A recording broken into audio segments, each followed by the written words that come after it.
Chapter 16. The Magician Sent Me to Space. Once upon a time, there lived a young princess, Sherry. One day, she rode on her horse, Almond, and went in the forest. Suddenly, she saw a hut. She went inside and saw a mysterious man. The strange man was busy making sculptures without using his hands. His sculpture was shaping by itself. The strange man was just sitting in front of it. Sherry saw his equipment in the corner. She knew he was a magician.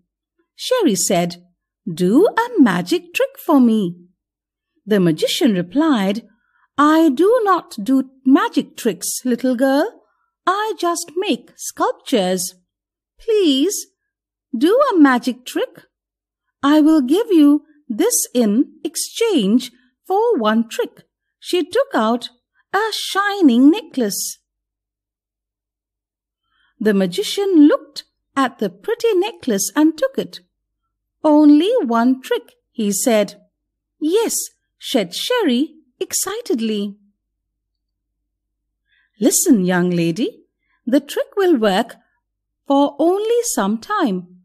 Hold this stick in your right hand.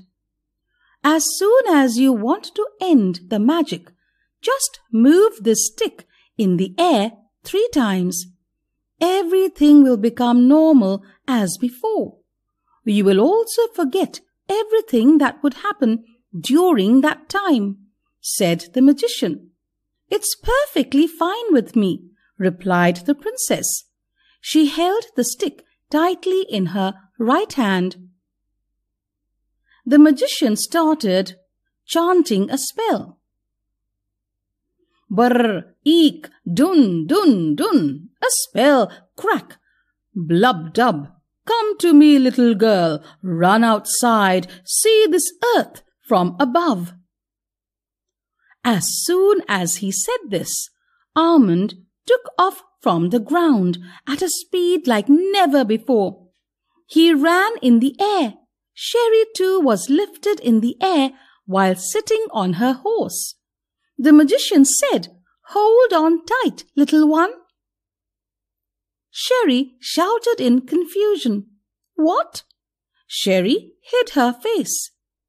When she opened her eyes to look back, Almond and Sherry were gently floating in the space. "What? I can see the earth beneath me." That's what he meant by saying, "See this earth." The first thing they saw in the space was the moon. It is the nearest object to the earth. There they sat and rested for a while. Then they saw Venus, which is the second planet in the solar system. It was bright. She was enjoying floating in the space and looking at different objects. Soon she realized that her mother would get worried if she did not return on time. So she moved the stick in air 3 times, and in the blink of an eye, she was in her palace. Everything became normal as before. She also forgot everything about the magician, his trick, and her space adventure.